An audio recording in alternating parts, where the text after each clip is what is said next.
Hey everybody, how's it going? Welcome to NoDQ&A video. This is episode number 650 here on NoDQ.com, as well as the YouTube channel and NoDQ&A videos affiliate, ringsidenews.com. If you're watching for the very first time, this is the official Q&A video series for NoDQ.com. Got lots of your questions today from spring.me/AaronRift, and you can submit questions there for future videos. This will be an extended edition of NoDQ&A video, as I do every 25 videos. So let's get started today with the first one from CM Carson 7, or actually it's GM Carson 7. Hey Aaron, love the YouTube channel. Could a birthright storyline for control of WWE work between Triple H and Stephanie and Shane McMahon and Vince McMahon? One of the questions that I've been asked the most often over the years is, will Shane McMahon return to WWE? What's going on with him? Shane McMahon has been outside of the WWE business. He's been doing his own projects. But I think there's a possibility we will see Shane McMahon back in a WWE ring, in a storyline at some point. Who knows if Shane will ever get involved again with the business aspect of WWE. It's pretty clear that Triple H and Stephanie have firm control and they are going to be running the company once Vince is retired or when Vince dies. There's always a possibility Shane will come back into the family business and get involved again, but that is a very time-consuming job, and Shane McMahon may not want to get back into the business. But appearing on television, being part of a storyline, that is something that Shane McMahon might be more open to. And I think there's a decent chance, that we'll see something happen eventually with Shane. Possibly Shane versus the Authority. And as far as I see it, there's nothing but time. I don't see the Authority storyline ending anytime soon. Triple H and Stephanie are always going to be around, and perhaps one day, it might just be a matter of time, we see Shane McMahon come in, and in the storyline, he wants to regain control of WWE and feels that Triple H and Stephanie are running it into the ground. There's always the possibility of that happening, and I would love to see Shane McMahon come back. He was always a really entertaining performer, and fans have been wanting to see him come back for a long time now. Like I said, I always get the questions about Shane McMahon. People want to know what's going on with him. And that is definitely a storyline that could shake things up in WWE a bit, and maybe even one day lead to the brand extension again, with Shane running Raw and Triple H and Stephanie running SmackDown, or vice versa. There's a lot of different ways you could go with it. So I think it comes down to Shane himself, and if it's something he wants to do. He's a McMahon, and I think at the end of the day, he would be brought back, and it would be good business. And if it's best for business, then I could definitely see it happening. All right, this one comes from Sexual Vanilla 28.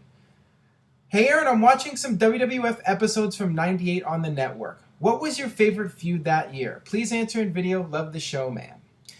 Well, the obvious answer is Vince versus Steve Austin, the boss versus the guy who's rebelling against the owner and beating up his boss. That I think is everyone's choice, pretty much. Besides that, I think I would go with The Nation versus DX, because that was a feud that put a lot of people on the map, specifically Triple H and The Rock. When that feud was over, both guys were bigger stars than they were when the feud started, and really everyone got elevated from that feud. You had Mark Henry and the angle with China, which led to Sexual Chocolate. You had D'Lo Brown beating Triple H for the European title and using the chest protector and doing that whole gimmick, which got him over.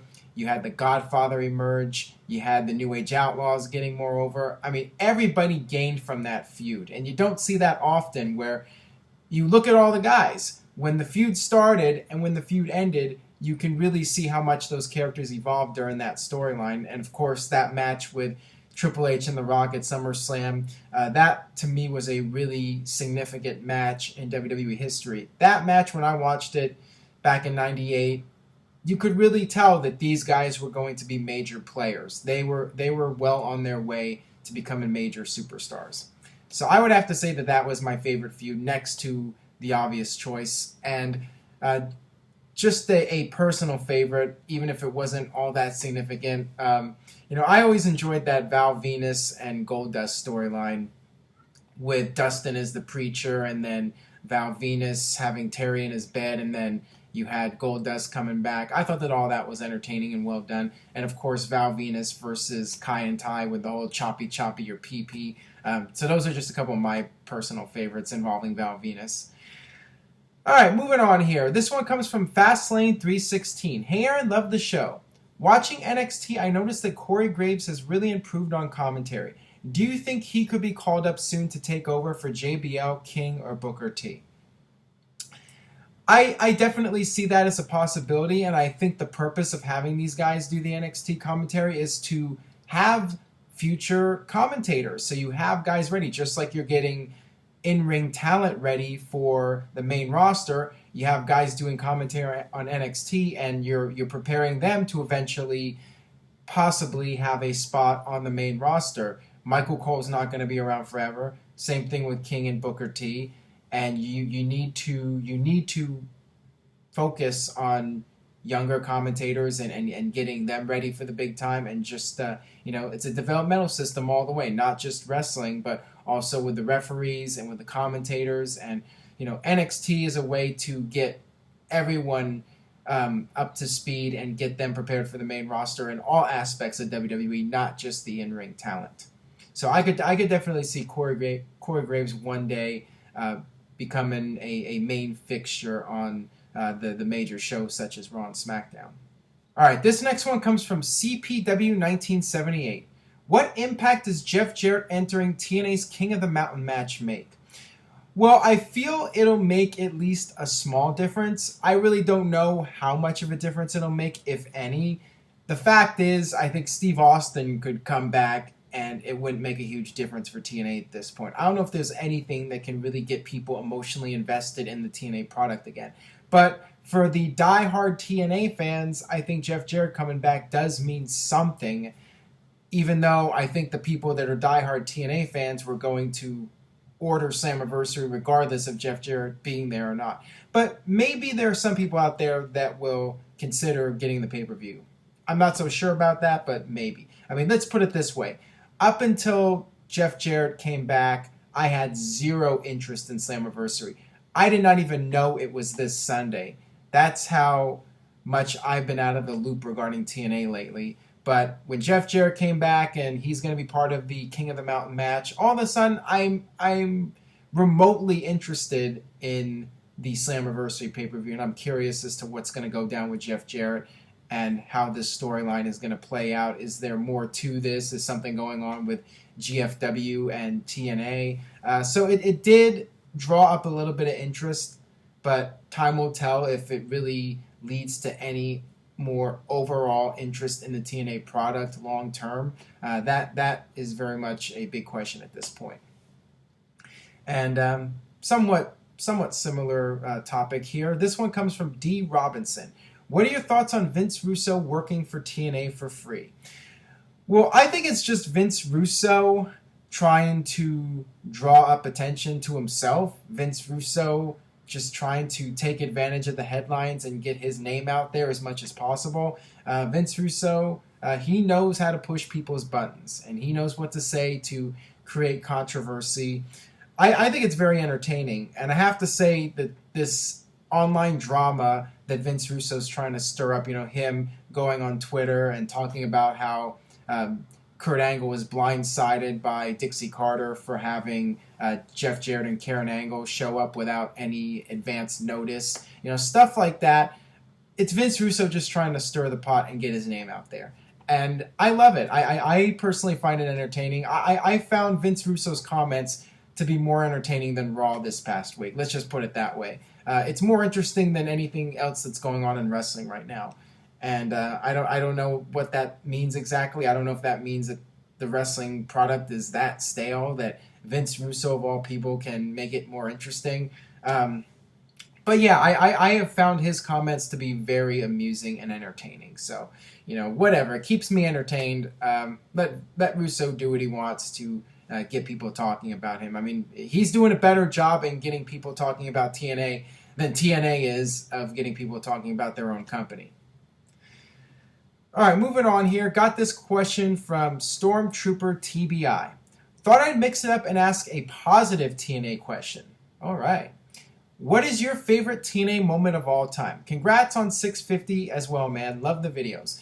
Well, this is an easy one for me because it's a little bit biased. I went to Turning Point in 2004 with Mike Nagel and Jeff Meacham. We went there to cover the event for NoDQ.com and get interviews and all that stuff.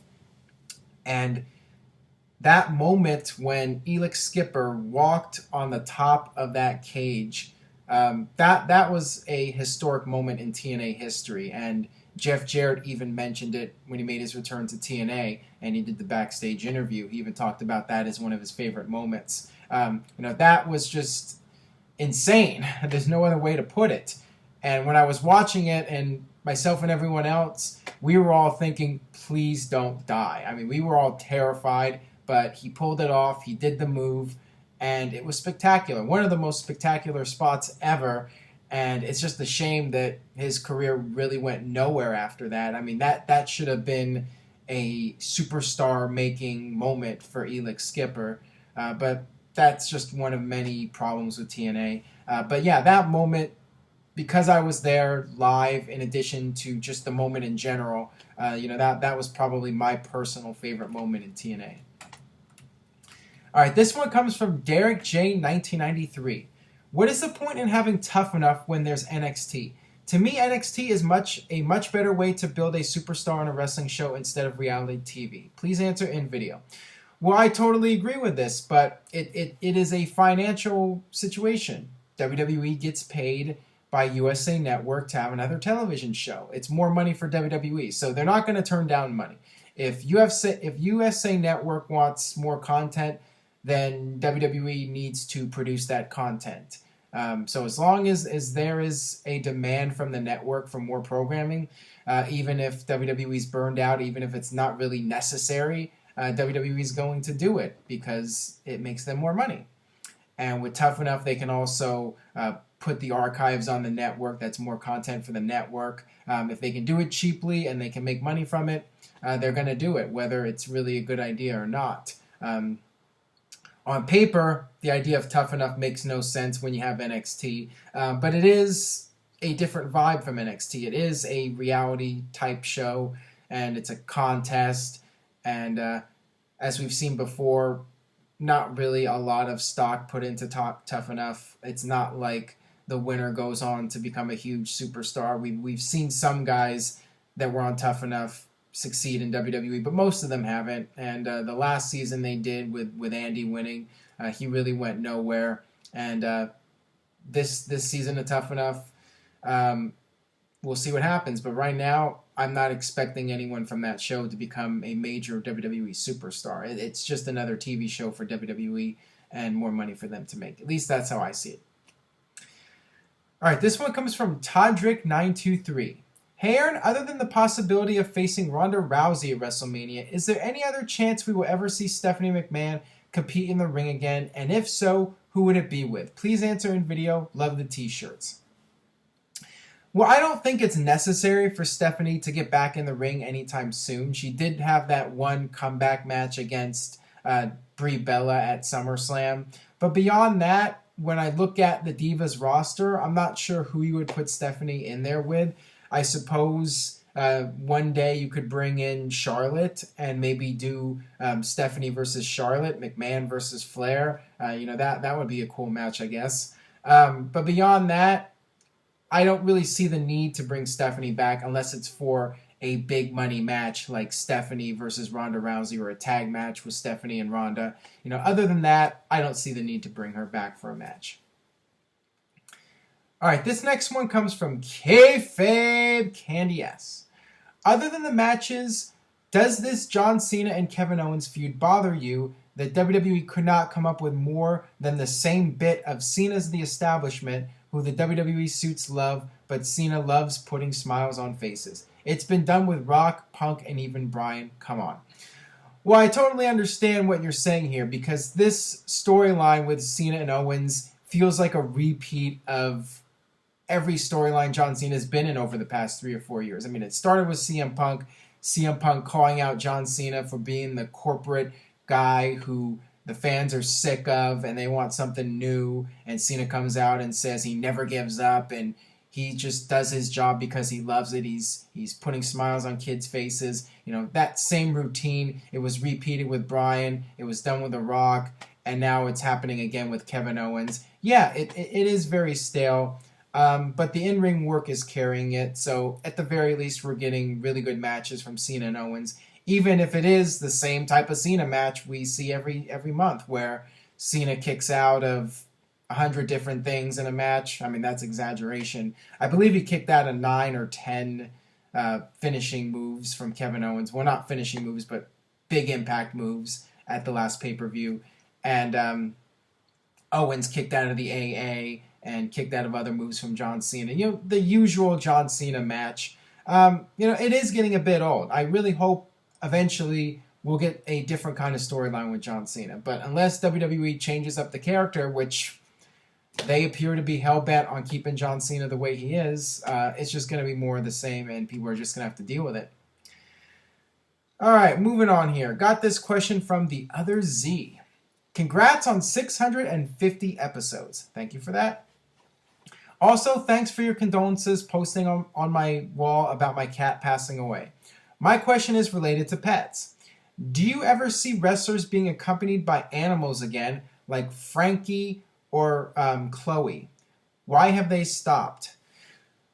I'm not sure about that. I don't know for sure why WWE hasn't done that gimmick in recent years where a wrestler comes out with an animal.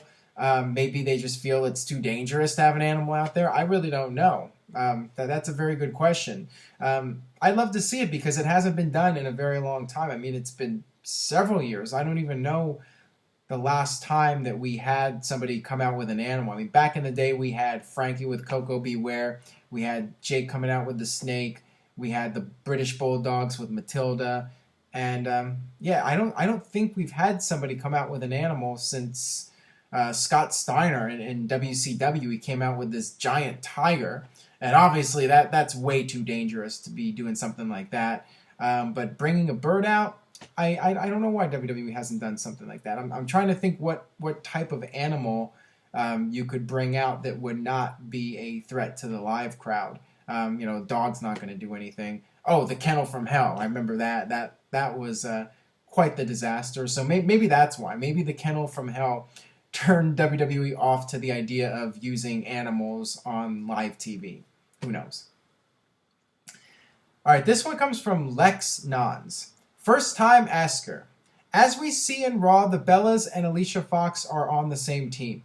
Do you think that it's now time to bring to the main roster some NXT divas as a face team?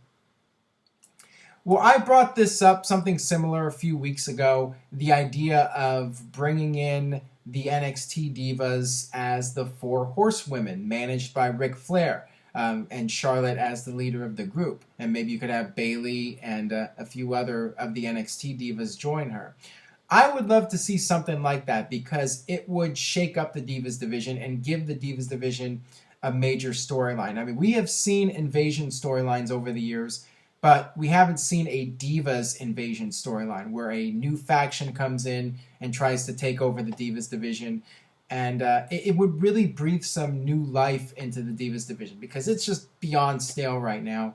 And, the stuff with the Bella Twins, it makes no sense to me whatsoever. I have no idea if they're heels or faces, and it just change. It seems like it changes week to week.